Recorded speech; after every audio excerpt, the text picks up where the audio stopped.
Hi friends, welcome back to Charan spiritual YouTube channel. ಎಲ್ಲರೂ ಹೇಗಿದ್ದೀರಾ? ಎಲ್ಲರೂ ಚೆನ್ನಾಗಿದ್ದೀರಾ ಅಂತ ಭಾವಿಸ್ತಾ, ಈ ದಿನ ಗುರುವಾರದ ದಿನ ನಾವು ಮಾಡುವಂತಹ ಕೆಲವು ಕೆಲಸಗಳಿಂದ ನಮ್ಮ ಮನೆಯಲ್ಲಿ ಸುಖ, ಶಾಂತಿ, ನೆಮ್ಮದಿ ಎನ್ನುವುದು ಲಭಿಸುತ್ತದೆ. ಅದರಲ್ಲೂ ಗುರು ರಾಯರನ್ನ ಮನೆಗೆ ಬರಮಾಡಿಕೊಂಡರೆ ನಮ್ಮ ಜೀವನದಲ್ಲಂತೂ ಏಳಿಗೆಯನ್ನು ಕಾಣಬಹುದು.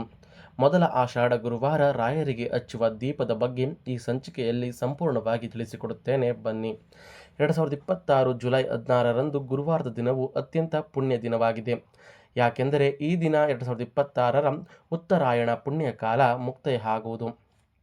ಇದು 2026ರ ಆಷಾಢ ಮಾಸದ ಮೊದಲ ಗುರುವಾರ ಹಾಗೂ ಈ ದಿನ ಪುಷ್ಕರ ಯೋಗವಿದೆ. ಈ ವಿಶೇಷ ದಿನದಂದು ರಾಯರಿಗೆ ಯಾವ ಸೇವೆಯನ್ನು ಮಾಡಬೇಕು, ಈ ದಿನ ರಾಯರ ಸೇವೆಯನ್ನು ಮಾಡುವುದರ ಪ್ರಯೋಜನಗಳೇನು ಗೊತ್ತಾ?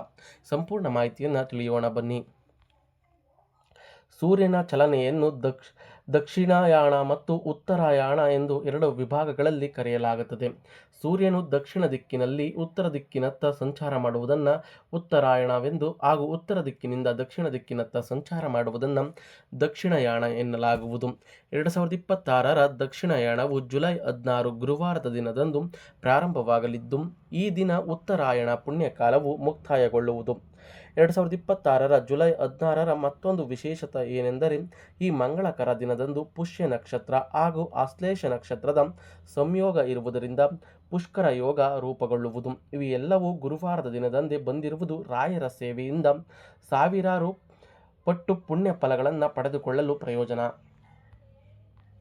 ರಾಯರಿಗೆ ಅಭಿಷೇಕ ಮಾಡಿ.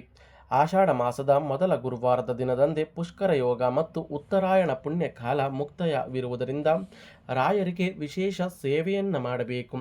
ಈ ದಿನ ರಾಯರ ಆರಾಧನೆ ಮಾತ್ರವಲ್ಲದೆ ನರಸಿಂಹಸ್ವಾಮಿ ಆರಾಧನೆ ಕೂಡ ಮಾಡುವುದು ಉಪಯೋಗ. ಹಾಗೂ ಅಭಿಷೇಕವನ್ನು ಮಾಡಿ ಬಡವರಿಗೆ ಹಾಗೂ ಅಗತ್ಯ ಇರುವವರಿಗೆ ವಸ್ತ್ರದಾನವನ್ನು ಮಾಡಿ. ಇದರಿಂದಾಗಿ ನೀವು ಮಾಡಲು ಹೊರಟ ಎಲ್ಲ ಕೆಲಸಗಳಲ್ಲಿ ಯಶಸ್ಸನ್ನು ಸಾಧಿಸುತ್ತೀರಿ.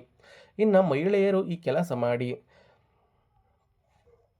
ಆಷಾಢ ಮಾಸದ ಮೊದಲ ಗುರುವಾರ ದಿನದಂದು ಹಾಗೂ ಉತ್ತರಾಯಣ ಕೊನೆಯ ದಿನದಂದು ಮಹಿಳೆಯರು ಈ ಒಂದು ಕೆಲಸವನ್ನು ಮಾಡಬೇಕು.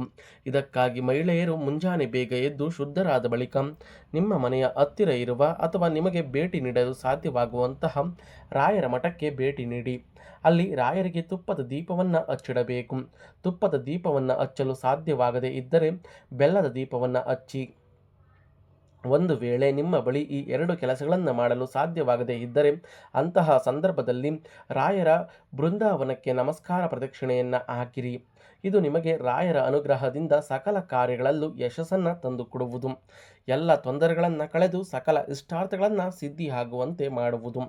ಸ್ನೇಹಿತರೆ, ರಾಯರನ್ನು ನೆನೆದರೆ ಸಾಕು, ಕಷ್ಟ ಎಂದೊಡನೆ ಕಾಮಧೇನುವಿನಂತೆ ಬಂದು ನಮ್ಮ ಕಷ್ಟಗಳನ್ನು ತಲುಪುತ್ತಾರೆ. ಅದಕ್ಕೆ ರಾಯರನ್ನು ಕಲಿಯುಗದ ಕಾಮಧೇನು ಎಂದು ಕರೆಯಲಾಗುತ್ತದೆ. ರಾಯರ ಮಠದಿಂದ ಇವುಗಳನ್ನು ಸ್ವೀಕರಿಸಿ. ಈ ಒಂದು ಮಂಗಳಕರ ದಿನದಂದು ರಾಯರ ಮಠಕ್ಕೆ ಭೇಟಿ ನೀಡಿ ರಾಯರ ಸೇವೆಯನ್ನು ಮಾಡಿ. ಬಳಿಕ ರಾಯರ ಮಠದಲ್ಲಿ ನೀಡುವ ಮಂತ್ರಾಕ್ಷತೆಯನ್ನು ಗೌರವದಿಂದ ಭಕ್ತಿಯಿಂದ ತೆಗೆದುಕೊಂಡು ನಿಮ್ಮ ತಲೆಯ ಮೇಲಿಟ್ಟುಕೊಳ್ಳಿ. ರಾಯರ ಮಠದಲ್ಲಿ ನೀಡುವ ಪಂಚಾಮೃತವನ್ನು ಹಾಗೂ ರಾಯರ ಮಠದಲ್ಲಿ ಕೊಡುವಂತಹ ಸಿಹಿಯನ್ನು ಸೇವಿಸಿ. ಇದು ನಿಮ್ಮ ಜೀವನದಲ್ಲಿ ಎದುರಾಗುವಂತಹ ಕಷ್ಟಗಳ ವಿರುದ್ಧ ಎದ್ದು ನಿಲ್ಲಲು ಸಹಾಯ ಮಾಡುತ್ತದೆ. ಆಷಾಢ ಮಾಸದ ಮೊದಲ ಗುರುವಾರ ದಿನದಂದು ಉತ್ತರಾಯಣ ಪುಣ್ಯಕಾಲ ಕೊನೆಯ ದಿನದಂದು ನೀವು ಈ ಎಲ್ಲ ಕೆಲಸಗಳನ್ನು ಮಾಡಿದರೆ ಖಂಡಿತ ನಿಮ್ಮ ಮನೆಯಲ್ಲಿ ಸುಖ, ಶಾಂತಿ, ನೆಮ್ಮದಿ ಎನ್ನುವುದು ನೆಲೆಸುತ್ತದೆ. ನಾವು ಏನೇ ಮಾಡಲಿಕ್ಕೆ ಹೊರಟರೂ ನಮ್ಮ ಮನೆಯಲ್ಲಿ ನೆಮ್ಮದಿ ಇಲ್ಲ, ಸುಖ ಇಲ್ಲ. ನಾವು ಎಷ್ಟೇ ಕಷ್ಟಪಟ್ಟರೂ ಬಂದಂಥ ಹಣ ಕೈಯಲ್ಲಿ ನಿಲ್ಲುತ್ತಿಲ್ಲ. ನಾವು ಸಾವಿರಾರು ದೇವಾಲಯಗಳನ್ನು ಸುತ್ತಿದ್ದೀವಿ, ಸಾವಿರಾರು ಮಂತ್ರ ಪಠಣಗಳನ್ನು ಮಾಡಿದ್ದೀವಿ, ಆದರೂ ಮನೆಯಲ್ಲಿ ಸುಖ, ಶಾಂತಿ ಎನ್ನುವುದು ಲಭಿಸುತ್ತಿಲ್ಲ. ಏನು ಮಾಡಬೇಕು, ಯಾವ ದಿಕ್ಕಿನಲ್ಲಿ ಹೋಗಬೇಕು ಎಂದು ನಮಗೆ ಸೂಚನೆ ಕೊಡುವವರು ಯಾರೂ ಇಲ್ಲ ಎನ್ನುವ ನಿಮ್ಮ ತಲೆಯಲ್ಲಿರುವಂತಹ ಅನುಮಾನಗಳಿಗೆ ಇದು ಖಂಡಿತ ಉತ್ತರ. ಸ್ನೇಹಿತರೆ, ಈ ಗುರುವಾರ ಒಂದೇ ಅಲ್ಲ, ಪ್ರತಿ ಗುರುವಾರ ರಾಯರ ಫೋಟೋವನ್ನು ಮನೆಯಲ್ಲಿಟ್ಟು ಪೂಜೆ ಪುನಸ್ಕಾರಗಳನ್ನು, ಅಭಿಷೇಕಗಳನ್ನು, ನೈವೇದ್ಯಗಳನ್ನು ಮಾಡುವುದರಿಂದ ನಮ್ಮ ಮನೆಯಲ್ಲಿ ಸುಖ, ಶಾಂತಿ ಎನ್ನುವುದು ಲಭಿಸುತ್ತದೆ. ನೀವು ಅಂದುಕೊಂಡಂತಹ ಜೀವನವನ್ನು ನೀವು ಮಾಡಬಹುದು, ಎಲ್ಲರಂತೆ ನಾವು ಕೂಡ ಬದುಕಬಹುದು ಎನ್ನುವ ಬೆಂಬಲವನ್ನು ನಮ್ಮ ಗುರುರಾಯರು ನಮ್ಮ ಮನಸ್ಸಿನಲ್ಲಿ ಮೂಡಿಸುತ್ತಾರೆ. ಯಾರಾಗಬಹುದು ಸ್ನೇಹಿತರೆ, ರಾಯರನ್ನು ನಂಬಿ ಕೆಟ್ಟವರಿಲ್ಲ. ಪ್ರತಿ ಗುರುವಾರ ರಾಯರ ಮಠಕ್ಕೆ ಭೇಟಿ ಕೊಟ್ಟು ಒಂದು 10 ರಿಂದ 15 ನಿಮಿಷಗಳ ಕಾಲ ಅವರ ದರ್ಶನವನ್ನು ಮಾಡಿ ಆ ಸ್ಥಳದಲ್ಲೇ ಕುಳಿತು ಧ್ಯಾನವನ್ನು ಮಾಡುತ್ತಾ, ರಾಯರೇ ನನಗಿಂಥ ಕಷ್ಟ, ನನಗೆ ಇಂಥ ಲಯ ಬರಬೇಕು, ಅಂದರೆ ಹಣಕಾಸು ಬರಬೇಕು, ನನಗೆ ಇಂಥವರಿಂದ ಸಮಸ್ಯೆ ಆಗುತ್ತಿದೆ, ಸರಿಪಡಿಸು ಎಂದು ಬರೀ 3 ರಿಂದ 6 ವಾರ ಅಥವಾ 9 ವಾರ ಈ ರೀತಿ ಮಾಡಿ ನೋಡಿ ಸ್ನೇಹಿತರೆ. ಖಂಡಿತ ನಿಮ್ಮ ಜೀವನದಲ್ಲಿ ಪವಾಡವನ್ನೇ ಕಾಣಬಹುದು. ರಾಯರಿಂದ ಹೊಸ ಬದುಕನ್ನು ಕಟ್ಟಿಕೊಂಡವರು ತುಂಬ ಮಂದಿ. ರಾಯರ ಬಗ್ಗೆ ಹೇಳಬೇಕೆಂದರೆ ಪದಗಳು ಸಾಲದು ಸ್ನೇಹಿತರೆ. ಯಾರು ಅತಿ ಹೆಚ್ಚಾಗಿ ದೇವತೆಗಳನ್ನು ನಂಬುತ್ತಾರೆ ಅವರಿಗೆ ಕಷ್ಟ ಖಂಡಿತ ಬರಬಹುದು, ಆದರೆ ಮುಂದೊಂದು ದಿನ ನಮ್ಮ ಜೀವನ ಸುಖವಾಗಬಹುದು. ಎಷ್ಟೋ ಜನ ನೀವು ಕೇಳಿರಬಹುದು, ನಾನು ಎಷ್ಟೋ ದೇವತೆಗಳನ್ನು ಆರಾಧನೆ ಮಾಡುತ್ತೀನಿ, ಕಷ್ಟ ಅನ್ನುವುದು ತಪ್ಪುತ್ತಿಲ್ಲ, ನನಗೆ ಬರೀ ಹಾಗಾಗುತ್ತದೆ ಹೀಗಾಗುತ್ತದೆ ಎನ್ನುವರನ್ನು ನೀವು ನೋಡಿರಬಹುದು. ಯಾರು ಒಳ್ಳೆಯ ದಾರಿಯಲ್ಲಿ ಹೋಗುತ್ತಾರೆ ಅವರಿಗೆ ನೂರಾರು ಅಡೆತಡೆಗಳು, ಕೊನೆಗೆ ಸುಖಮಯವಾದಂತಹ ಜೀವನ ಲಭಿಸುವುದು ಖಂಡಿತ. ಆದರೆ ಎಲ್ಲವನ್ನ ಎದುರಿಸುವ ಶಕ್ತಿ ಕೊಡು ದೇವರೇ ಎಂದು ಯಾವಾಗ ನಾವು ಕೇಳುತ್ತೀವಿ ಆಗ ದೇವರೇ ನಮ್ಮ ಜೊತೆ ಬಂದು ನಿಲ್ಲುತ್ತಾನೆ. ಅದೇ ರೀತಿ ರಾಯರ ಬಳಿ ನೀವು ನಿಮ್ಮ ಇಷ್ಟಾರ್ಥಗಳನ್ನು ಕಷ್ಟಗಳನ್ನು ಹೇಳಿಕೊಂಡು ನನಗೆ ಇಷ್ಟೇ ಕಷ್ಟ ಬೇಕಾದರೂ ಕೊಡು, ಆದರೆ ಎದುರಿಸುವಂತಹ ಶಕ್ತಿ ಕೊಡು ಎನ್ನುವ ನುಡಿಯನ್ನು ಒಂದು ಕೊಡಿ ಸಾಕು ಸ್ನೇಹಿತರೆ. ಸಾಕ್ಷಾತ್ ಆ ಭಗವಂತನೇ ಅಂದರೆ ರಾಯರೇ ಸದಾ ನಿಮ್ಮ ಜೊತೆಗೆ ನಿಂತು ಬೆನ್ನೆಲುಬಾಗಿ ನಿಮ್ಮ ಮೇಲೆ ಕರುಣೆ ತೋರುತ್ತಾರೆ. ನಾನು ಮೊದಲೇ ಹೇಳಿದಂತೆ ತುಪ್ಪದ ಬತ್ತಿ ಅಥವಾ ಬೆಲ್ಲದ ಆರತಿಯನ್ನು ರಾಯರ ಬಳಿ ಹಚ್ಚುತ್ತಾ ಬನ್ನಿ. ನಿಮ್ಮ ಕಷ್ಟಗಳನ್ನು ನೀವು ಕ್ರಮೇಣವಾಗಿ ನೋಡುತ್ತಾ ಹೋಗುತ್ತೀರಾ.